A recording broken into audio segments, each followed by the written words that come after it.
आधी रात का समय था। वह अस्पताल के बिस्तर पर लेटी हुई थी। पति उसके करीब बैठा उसे निहार रहा था। सुशीला का हाथ पकड़े हुए राघव बोला, क्या मेरी एक आखिरी इच्छा पूरी करोगी?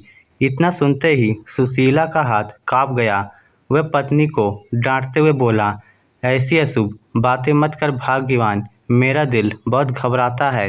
तू तो जानती है ना, तेरे बिना मैं भी नहीं जी पाऊंगा। सुशीला ने पति का हाथ कसकर पकड़ा, फिर बोली, मेरा अंतिम संस्कार शमशान में मत करना।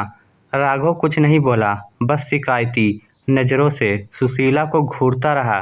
वह आगे बोली, मेरी देह को हमारे खेत में सड़क के किनारे जलाना, फिर वहाँ पर एक छतरी बनवा देना।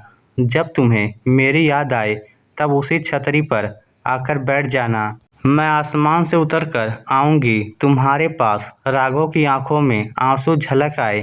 वो उदास स्वर में बोला, तेरे बेटे ऐसा करने देंगे? एक नंबर के लालची हैं। सड़क के किनारे की कीमती जमीन पर तेरी समाधि बनवाना मुश्किल है। सुशीला बोली, अगर तुम वादा कर लोगे तो सब कुछ हो जाएगा।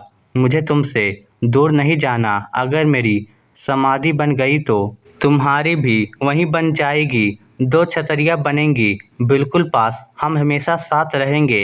राघव ने कहा, ठीक है, तेरी अंतिम इच्छा पूरी करूँगा, मगर तू अभी जाने की बात मत कर। तुझे अभी और जीना है।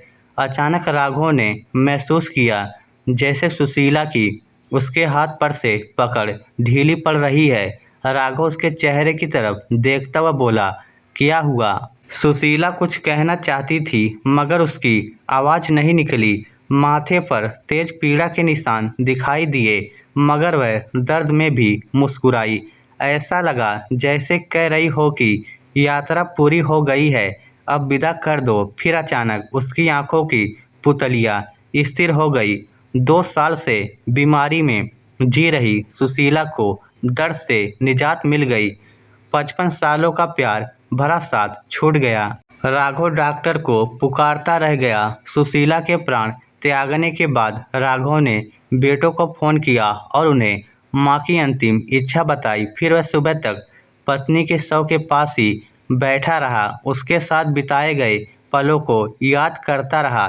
एक तरफ हसीन यादें चलती रही, दूसरी तरफ आंखें भीगती रही। उधर सुशीला को अंतिम यात्रा के लिए तैयार किया जा रहा था। उधर बेटे आपस में खुसुर फुसुर कर रहे थे। पिता ने बड़े बेटे को पास बुलाकर पूछा, बेटा, खेत में लकड़ियाँ गिरवा दी क्या? तेरी माँ का दाह संस्कार वहीं पर करना है ना? बेटा बोला, पापा आप भी कहाँ माँ की बातों में आ गए। खेत में मुर्दे जलाना अब शकुन होता है। कीमती जमीन है, अब पवित्र हो जाएगी। पंडित जी कह रहे हैं, शमशान से शुद्ध भूमि कोई नहीं होती। इसलिए हम तीनों भाइयों ने मिलकर फैसला किया है कि माँ को अग्नि शमशान में ही दी जाए।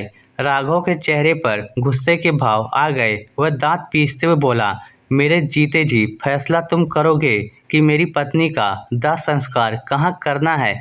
तमाशा मत करो, चुपचाप खेत में लकड़ियों का इंतजाम करो, वरना अंजाम ठीक नहीं होगा। मगर बेटे भी इतनी जल्दी कहाँ मानने वाले थे। उन्होंने गांव के बड़े बुजुर्गों को पिता को समझाने के लिए भेजा। बेटों की पत्नियां तो राघव पर ताने भी कसने लगी कि बूढ़ा पागल हो गया है, मगर राघव अपनी जिद पर अड़ा रहा। दाह संस्कार में देरी हुई, मगर राघव की जीत हुई। राघव रिटायर्ड पोस्टमैन था, बेटों की कमाई पर नहीं पल रहा था, इसी कारण वह जीत गया। अंतिम संस्कार के बाद वहाँ पर एक सुंदर छतरी का निर्माण करवाया गया। एक छोटा सा बगीचा बन गया, फूल पौधे लगाए गए। अब राघव का पूरा दिन वहीं पर गुजरता है। कई बार तो वह रात को भी वहीं चला जाता है, पत्नी से बातें करता है, अकेला बोलता है। मगर ठंडी हवाओं के झोंके जब तेज चलते हैं तब उसे लगता है वह सुन रही है। कभी कभी तेज झोंकों के साथ उसके बालों में कंघी कर जाती है। अब राघव को इंतजार है अपनी सांसें थमने का, सुशीला से मिलने का। 7 जन्मों का वादा करके गई थी। उसे लगता है वह आज भी ऊपर बैठी उसका इंतजार कर रही है, उसी रूप और लावण्य के साथ।